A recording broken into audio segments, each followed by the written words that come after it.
morning.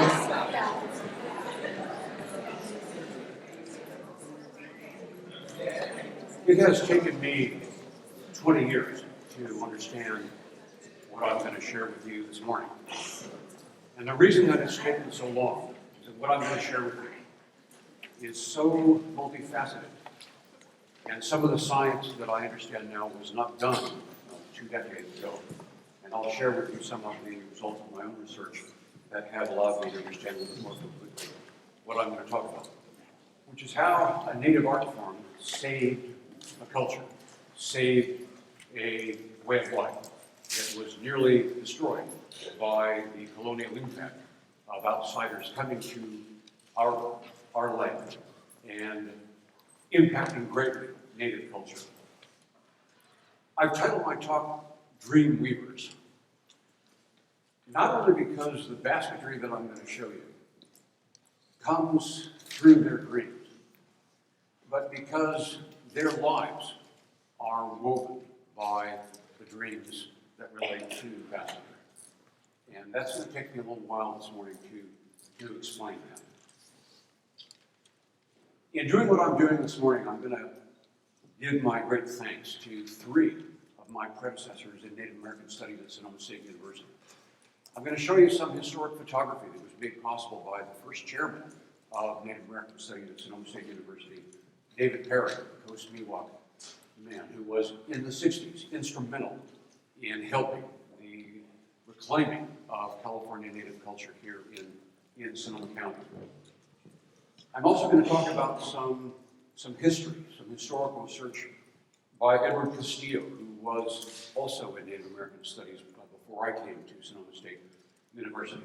And Edward Castillo's research on the California missions has uncovered one of the great cover-ups in American history, and we'll talk a little bit about that. I'm also immensely indebted to the insight, as expressed in his publications, of Dr. Greg SYRCE, who is here on our faculty now. His insight and the power of his writing is extraordinary, and I've been profoundly influenced by him as well. And so I'm grateful to 3 of my predecessors, one of whom is still here on campus. I'm very, very grateful to them for helping me understand what I understand now. I'm also extraordinarily grateful for having the opportunity to have funded research at Peckerwood Preserve. And some of the ancient history that I'm going to talk about today comes directly from my funding there by the Christensen Fund of San Francisco, and by having the opportunity to work there at Peckerwood with Native American elders from the 3 tribes of the North Bay. These tribes are the Pomo and the Miwok and the Wapo. Those terms are linguistic terms, and they refer to languages which in this case are as different from each other as English is from Chinese. And yet, with 3 different languages here in the North Bay area, with 3 different languages, they share the art of basketry, they share religious tradition, they share worldview. And what I'm going to do is I'm going to look at their worldview, their philosophy, their spirituality, their values as expressed in their art form, which is basketry. I am also extraordinarily grateful to one of the most extraordinary people that I have ever met in my entire life. And her name was Mabel McKay, and she was a Pomo elder who lived here in Sonoma County, who took me under her wing in a way and taught me so much that I'm still mining the richness of what she taught me. She was a person who was steeped in her own tradition in some ways that were truly powerful and wonderful for me. And I'm going to be referring to her in my discussion this morning as Auntie Mabel, and that's a Native American honorific title. If you love somebody, they're auntie in this case. And so Auntie Mabel will be a major focus on what I'm going to talk about this morning. She was a master basket weaver at a level that is almost unbelievable. That what she did was to create essentially soft sculpture in basketry at a level that is transcendent. And that was recognized. In the 1960s, she became the most famous weaver all of Northern California for some very, very good reasons that I'll share with you. I heard about her. I heard that there was this person, this extraordinary person that was here. And I went to see her, and she lived in a little apartment in Santa Rosa, and I went to see her, and her house was just filled with basketry material. And there were rolls of sedgegrass and long sticks of willow and redbud and all of this stuff all over the place. And I didn't know where I was going to be able to sit down because the house was so filled, her apartment was so filled with basketry material, and I ended up sitting at the kitchen table. And in our discussions, I asked her, where did you learn basketry? Did your mom teach you? Did your grandmother teach you? No. Did you learn from other family members? No. Her English was her third language. She spoke fluently 2 native languages, and English was the third language that she learned. And so I'll frame some things in the way that she would speak to me. So I asked her, where did you learn your basketry? And she said, I'm not taught weaver. I'm not taught weaver. And what she meant by that has taken me a very long time to understand. She said, I'm not taught weaver. My basketry came to me through my dream. Now, what she meant by dream was something that was to impact her entire life, that she never stopped being a dreamer. But there was an extraordinary, intense time of dreaming, her word, when she was a kid, that she was essentially unconscious for much of her childhood. And she would come into consciousness and go out of consciousness. And the family was extraordinarily worried about what was happening with her, because she essentially was gone for much of the time in a state that essentially was near coma. That kind of transition is not unique to Mabel McKay, as I was able to understand after years of being with her.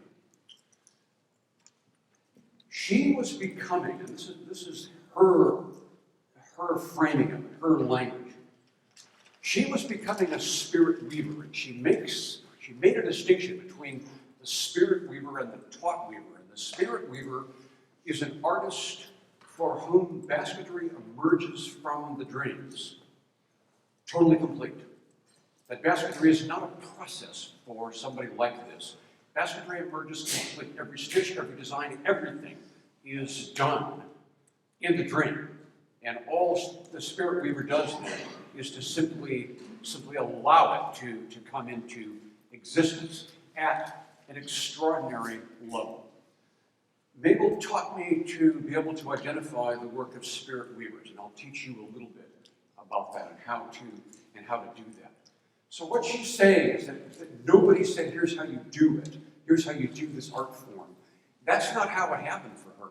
And it happened from years of dreaming about it. It happened from a time of transition. But it wasn't just basketry. There's more to this, and we'll explore this. On screen you can see a basket that's done by a spirit weaver. This basket is so perfect. It is so extraordinarily thin. It contains thousands of stitches of sedge root, which is a grass-like plant, and the root is a light-colored material. The dark material is redbud. It's redbud bark. And this basket is done at the limit of what human beings can do with their hands. This is at the upper limit of what it's humanly possible to do.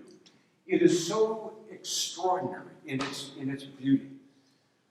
Look at what she did with the sedge right here, in which there's light and dark and light and dark and light and dark, a varying pattern.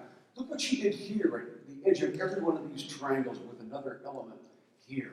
This is majestic in its beauty, as is that one.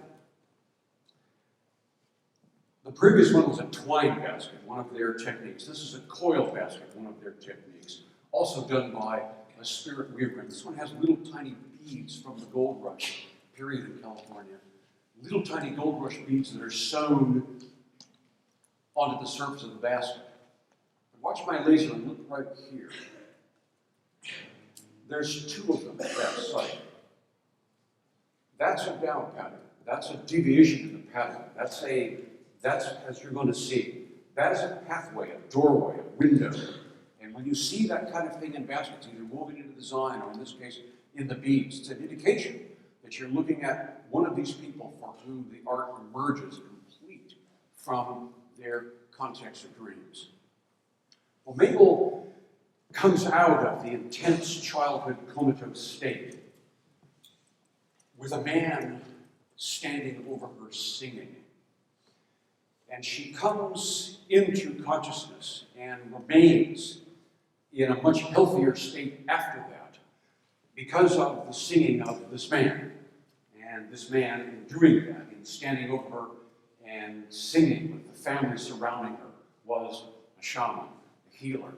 And I have listened to the music of the healers, and as we have seen from our wonderful discussions about music, music can change what's happening inside you. That physically, music can move you and alter you, and it saved Mabel from the condition of essentially being comatose. When she came to, this man said to her family, "You don't know who she is, do you?" And they looked at him, and he said to them, the dream that she's had for years, the comatose state that she's had for years, the unconsciousness was her transition to being one of us. She is one of us. She is a healer. She has the power. I can feel it. I can sense it. And this man essentially validated Auntie Mabel as a healer. And she became internationally famous for the capacity that she had to help human beings. She, in her dreaming, was to dream that she was not alone in the healing, that there was somebody that she'd never met, who was very similar in their perspective, another woman, another dreamer, another basket weaver. And she found that woman. She knew where that woman was, and that woman was north of here, at a place called Kashaya. And Auntie Mabel was to go up there and to find that this woman, Essie Parrish at Kashaya, in Mendocino County, just north of here, had dreamt about Mabel coming. And the two of them, these two women, in the 60s, were to sustain one of the most beautiful religious traditions that I've ever encountered anywhere in the world. Here, all over the North Bay, no matter what the tribe is, they are people of the Roundhouse. They are people of the Roundhouse religion. And it's an earth-based religion whose core value is that humanity has responsibility for caring for the earth. And it's a religious tradition that frames, in a very particular way that I'll try to share with you this morning, how it is that human beings should relate to the living forms of the planet. It is a religious tradition that is nuanced and sophisticated and beautiful in so many ways. It's just absolutely lovely. And it's given the name because of the structure, because of the architectural structure, which is semi-subterranean and is round, and it's a place where all of the important ceremonies take place. And it's a religious tradition that essentially is about the giving of thanks. The giving of thanks for our lives, the giving of thanks for all of the living forms on the earth. And inside them, in that round enclosure, when they light that roundhouse fire and they begin their ceremonies, it is as profoundly moving as any religious experience that I have ever had anywhere in the world. And that religious perspective is imbued in basketry like this, done by a dream weaver. These are symbols of mountains. The light material is in the shape of lightning. This is an insect pathway, like a butterfly pathway. This is another insect pathway that represents ants. And local Indian people love ants. They love the fact that ants all work together and all cooperate together. And they see themselves as doing that. They think of themselves as we, us, ours, our way, not I, me, my, There's a very different worldview about what it means to be a human being. This basket is so perfectly uniform, except right here, where one of the triangles is entirely serrated, unlike these triangular shapes. Spirit readers, that's what they do. They make differences in the design. So the light material in this incredible basket done with that sedgeroot, that root material that grows along the creeks in Sonoma County, and the redbud, the bark material, then. But this material, the sedge and the redbud to make the red designs, the sedge and the bulrush to make the black designs. This kind of basketry cannot be done with what nature provides. This cannot be done with what you find out there in the environment in a natural state. This kind of basketry requires something else. You can't go to a sedge bed where this grass-like plant would be gathered. You can't go there in a totally natural place and achieve the kind of basketry that I've shown you so far. You can't do it. There is a relationship between those plants and people. And in academic vocabulary, we talk about the relationship as part of the cultural ecology, the relationship of people to the habitat. And here, that relationship is profound. These people are Mabel McKay's family. They are descendants from Mabel McKay. And what they're doing is thinning, weeding, cultivating, fertilizing, loving the sedge so that they can produce roots that are vastly straighter, vastly longer than nature ever produces on its own.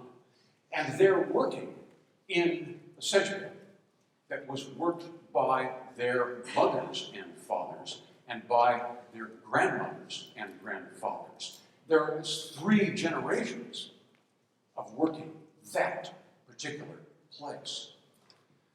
And so what they can do then is they can produce long runners of sedge that are 8 feet long. And Auntie Mabel is holding some of that up, and that will be then split down the middle, rolled up and aged for a year before you can start weaving basketry. The dark designs are made of bulrush, but you can't get bulrush from a place like that because it's too rocky. That what you have to do is create the ponds. You have to make the ponds where the bulrush will grow. Redbud in the wild will not produce the kind of redbud that they need. What they've got to do is plant it. They gather the seeds and make gardens of it. And when it grows up, they cut it down. We call that coppicing the plant. They cut it down so that fresh shoots will grow up long and straight to be able to make the baskets. And in so doing, they're using materials that were gardened for them by their grandparents. And so the sense of time then, the sense of what happens in the past is for them almost Einsteinian, that the time for them curves. The time for them is different. It's not lineal time. Time for them curves, and the ancestors, in a way, can come back. For the Wapo, looking across the Santa Rosa Plain, you can see their sacred mountain. In their language, there's a click in the back of the throat. See if you can say this with me. See if you can do this. You make a click in the back of your throat. Here's the sound. On now, one time. Good for you. You've just said the mountain of eternal souls. They see themselves as being born here. They see their dead, their loved ones, as going back here, now, in the past, and forever. So that place for them, that mountain for them, is literally woven into the baskets. And this idea of time spinning on itself, time being curving in an Einsteinian sense, is what I would classify as time that is cyclical, that it's not linear, that it curves and it spins around on itself. And so when you think about these baskets, there's so much going on here. They're round like the sun. They're so expressive of the universe itself. These people are ancient. My research at Pepperwood And the research of my college demonstrates that these people were here in the Ice Age. We have evidence that Indians were here in Sonoma County 11,000 years ago. And in looking at, as I've had to on occasion, in looking at occasional burials that have been disturbed that I've had to look at, there's no evidence of warfare. You see no warfare. And in asking them about their language, one of the astonishing things that I've discovered, they don't have a word for warfare. They don't have the concept of murdering vast numbers of people. It's not built in to their worldview. So they have lived here since the Ice Age in a context of peace. When I've had a look at some of the skeletal remains, there's no evidence of starvation. There's no evidence that anybody was ever hungry. There's no evidence of infectious disease. They didn't have the kind of plagues that swept through European cultures at the same time in the old world. They didn't have that. They lived here in Sonoma County in a kind of paradise, but what it was not was a natural environment. They did not live in some kind of idealized, angelic way in a natural habitat. They did not. They did to the habitat the same thing that they did to the vascular plants. They did to the whole habitat what they did to the vascular plants. They molded nature, and they created in Northern California. They created their desired habitat.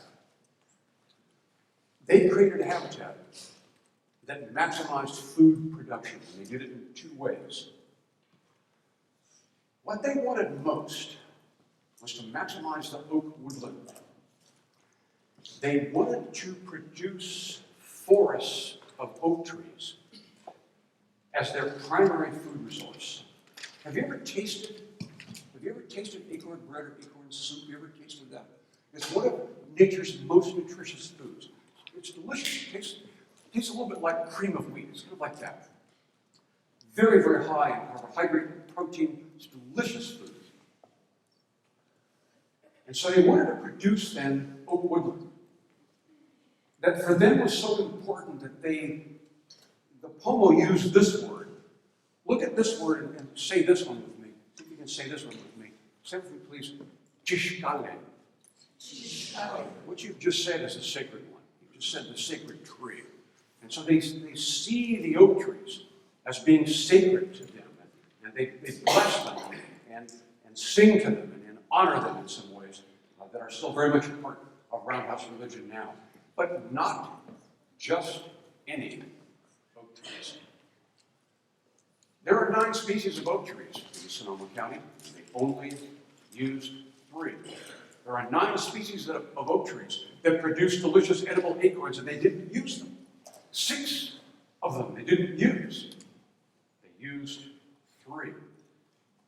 Blue oak, the black oak, and the tan oak. They planted the forests of blue oak and black oak and tan oak that we have in Sonoma County. They planted them. And they wanted them to look like this. They wanted them to look like open parks. And they achieved that for thousands of years by burning the woodland. And they would create low, controlled fires that would sweep through those oak areas and remove the sudden oak death that we face and remove the bay and the fir and the other plants that would be commonly seen there. They would keep these places open. And that's what Northern California looked like. Much of it was an oak park that they created. They were not living in a natural habitat. They were living in a garden that they created. Here's that Kanemoda again in the background. This is one of Pepperwood's meadows, and my research there has led me to conclude, looking at phytoliths, little teeny tiny silica bodies in the soil, that the meadows have always been meadows. That the Pepperwood meadows just north of here have always been meadows. The trees never came back. But they didn't want meadows that looked like that. wanted meadows that looked like this, where single species existed. They wanted meadows of salvia, we call it chia, one of nature's most nutritious seed foods. They wanted meadows of Indian clover. How many of you have been to Windsor, the little town of Windsor, just north of here? Windsor was an 8-acre garden of Indian clover, edible clover, that was planted for generations and sustained by the Wapo Indians. They wanted buttercups, acres of them, which are edible. They wanted lupin that has an edible corm, an edible root base. They wanted, essentially, nature to produce crops for them. And they did it by scattering the seeds of the species that they desired. They did it by planting the seedlings and planting the roots and the tubers of those plants with their digging sticks that you can see at the bottom here. This is yampa. This is an edible potato-like food that they would eat. This is a moly root, and a moly root's kind of like an onion, and it's edible. All of that stuff was planted and nurtured in gardens in nature in Sonoma County. And with their digging sticks, they would go in and cultivate it to produce like the popcorn flowers that are also edible. So literally we're looking at a partnership between nature and people right here. And they go back in and prune and trim and coppice those plants to be able to produce those food sources that they wanted. And the meadows as well were burned. They burned so much that they were burning as much as 4 times in 10 years.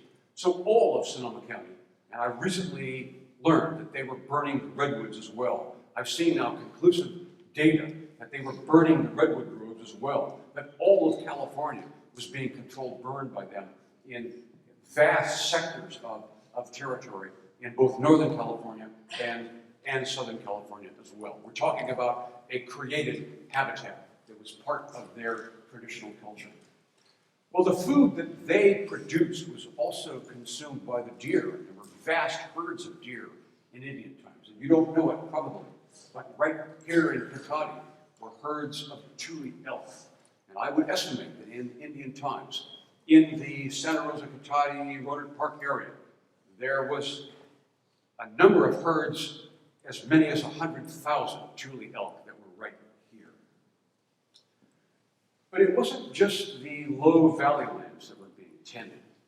They were tending the stream banks all the way up into the highlands and the mountains around and in Sonoma County. They were planting their sage. They were tending willow all along the stream banks. And as a result, they had extraordinary fish populations that were here. They had salmon and steelhead at levels that were unbelievable. Every creek in Sonoma County had salmon runs. They had so many salmon and steelhead runs that there were 4 annual runs. They could have lived on the fish alone. There was that much that was here. And they sustained, for those fish, they sustained 12 miles of lakes that extended from here, from Cotati, all the way beyond Sebastopol. We're talking about the Laguna de Santa Rosa, the beautiful system of 12 miles of lakes that stretched then between Cotati and Sebastopol. They sustained it, they maintained it, filled with fish and turtles and covered with migratory waterfowl. My God, what a place. They had so much food that they needed to work 2 to 4 hours a day for all human needs, everything. Food, clothing, shelter, everything. How much free time do you have? They had produced a way of life that was extraordinary, was truly extraordinary. They produced a way of life that allowed for contemplation, that allowed for thinking in a very, very broad and expansive way. But that way of life was to change in an instant. That way of life was to suddenly be wrenched from them by the arrival of people who were killers. the establishment of the missions was done by just a handful of priests. The real body of those people who did that were soldiers. They were military people who came under the direction of some people who were extremists in their religious belief. And that combination of armed fighters and religious extremists is extremely dangerous. And we can see it being played out in the Middle East with ISIL right now. That's what we had in California. That's what we had. We had a group of people coming in here who were extreme fundamentalists. And they came here. They came to Sonoma County to do to Indians what they had practiced on Jews. The mission system in California was an extension of the Spanish Inquisition. And they established 21 slave camps extending from San Diego to Sonoma.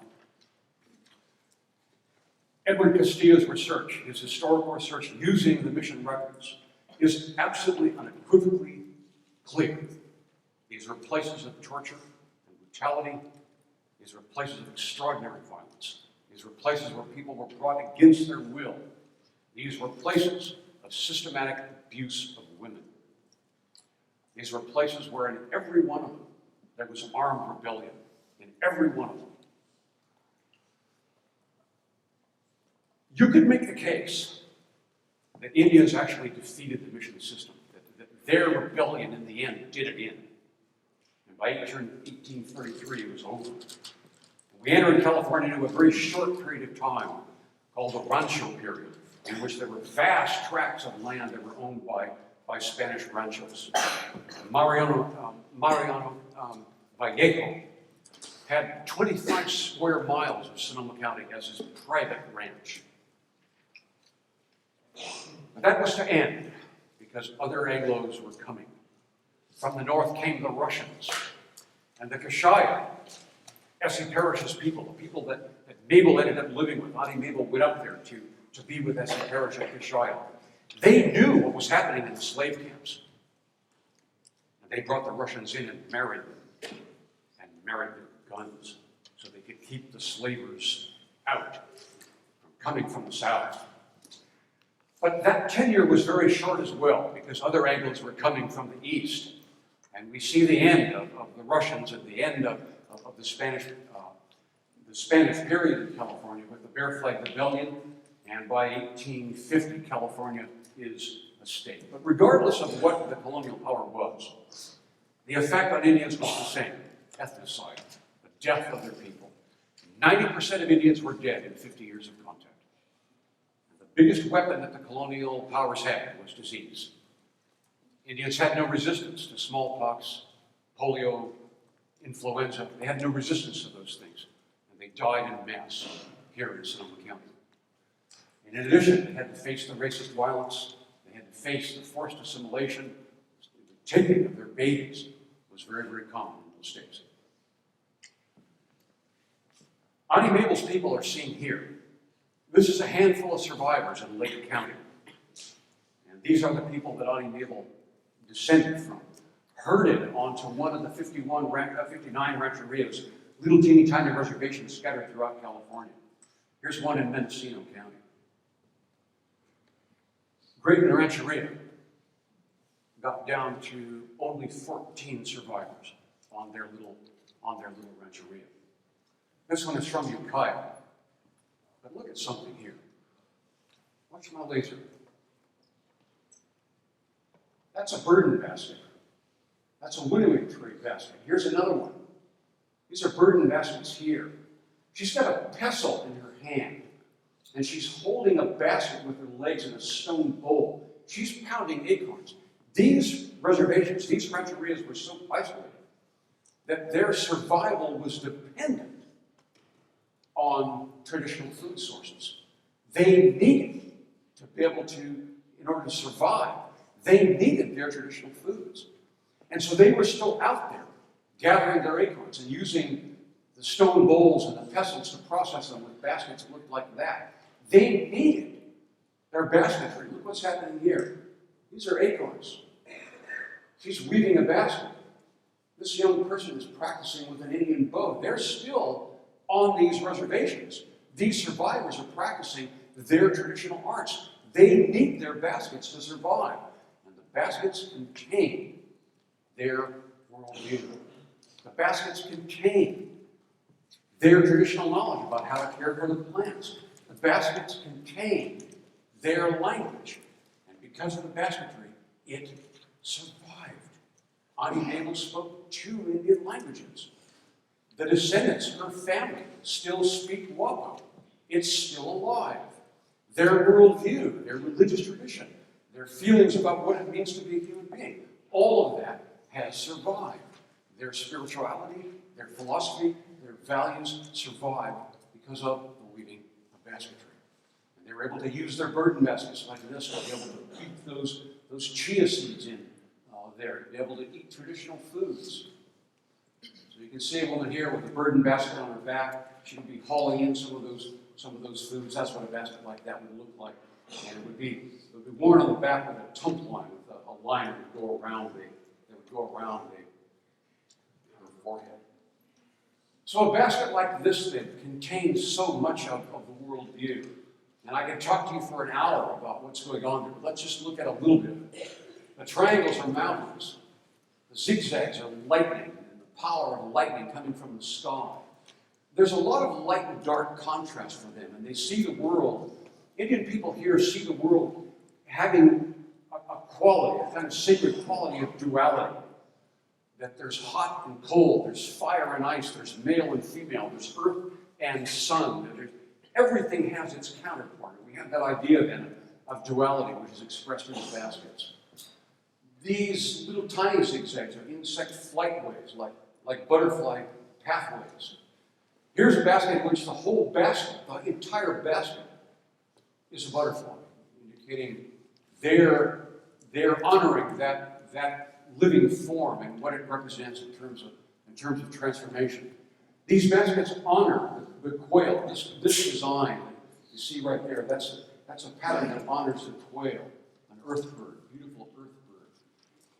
This pattern is a star, it's a flower, it's multiple things all at the same time. But the spirit weaving baskets always contain a dowel. They always contain some deviations, like these different colored stitches that are there. If you look sometimes at basket patterns, you'll see patterns going along like that, and all of a sudden there's a design change. And in every one of these bands of design, there's a design change. The dowel pattern, that's a common word in all of these languages, the dowel. Here's a cooking basket that has dowels where the designs come along and they change. The dowel is a doorway, it's a pathway. It's a pathway of invitation. And what they do is they invite a spider, not a spider. They invite, we don't have in English, we don't have words for this. They invite spiderness. They invite nature's weaver. The essence of that being to come into the basket. Interestingly, spiders, watch my laser, spiders make their own dowels. So they invite spider to come in, and sometimes seen as spider woman, to come through the basket, to look at the life of the weaver, to look at the soul of the weaver. That there's an intimacy with nature which is expressed in the baskets. Some of those dowel patterns relate to something which is really interesting. Women in these villages would control their menstrual cycle by exposing themselves to moonlight. Now, we've tested this in scientific experiments, and we can see that women can actually control the onset of their cycle. Women in these ancient villages would all have their period at the same time, and they would all go to the women's house to be cared for by a grandmother. No working, no cooking, no caring for the kids, no responsibility of any kind. Totally free, peaceful for a week at a time. Do you like that idea? I thought you might.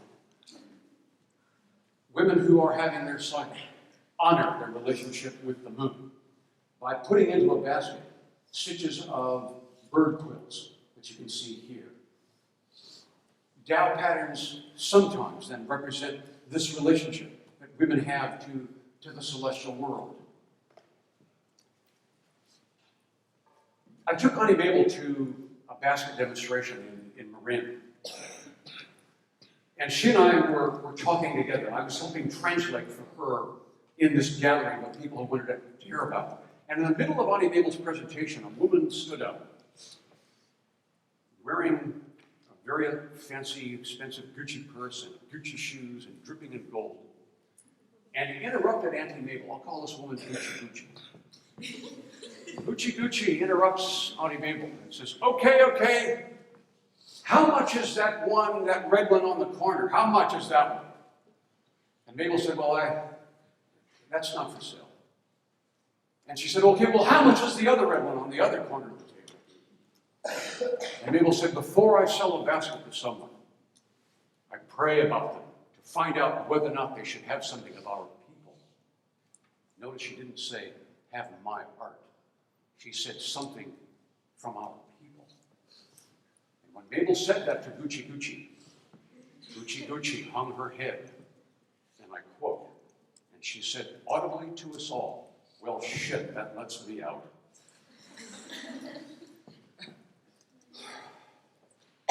I saw this again and again with this Spirit Weaver, this incredible person. This basket has 6,000 beads that are sewn into the basket. The sedge root weft passes right through the beads. This one has 10,000 stitches. Weaving is about your ancestry. Weaving is about the sun and the moon and the stars and the relationship of women to the moon. Weaving is about an expression of the essence of your soul. Weaving is about duality. Weaving is about the basic rule, the basic environmental rule that they have. Their roundhouse religion expressly states, don't ever take anything from nature without asking, and don't ever ask without giving thanks. Baskets are an expression of mountains, they're an expression of lightning. They are an expression of the deepest feelings that people have. Basketry is always done wet. Basketry is about the gift of water. Basketry is about the beautiful birds. Basketry is about dancing your prayers. Basketry like that one on my finger, which is the smallest basket ever documented in the world with designs on it. It's smaller than what the Smithsonian has in their collection. That basket is prayer. It is filled with prayer. And Pomo and Miwok and Waffle Indians carry them in lockets and earrings and brooches and things like that. They carry those prayers in the form of basketry. These people are woven by their dreams. The basketry for them represents the sun, the moon, the stars, the flowers, the birds, the insects. Basketry for them represents what you can feel beating in your heart. And all of these three cultures have the same word for that. And that word is the way. It is the essence of life. How long does it take to make a basket? 3 generations. What are the baskets of Pomo and Miwok and Wapo Indians about? They are about the spirit of life itself. And they are still being woven. The California Indian Basket Weavers Association, which is chaired by one of Auntie Mabel's descendants, has 600 weavers who are keeping their traditions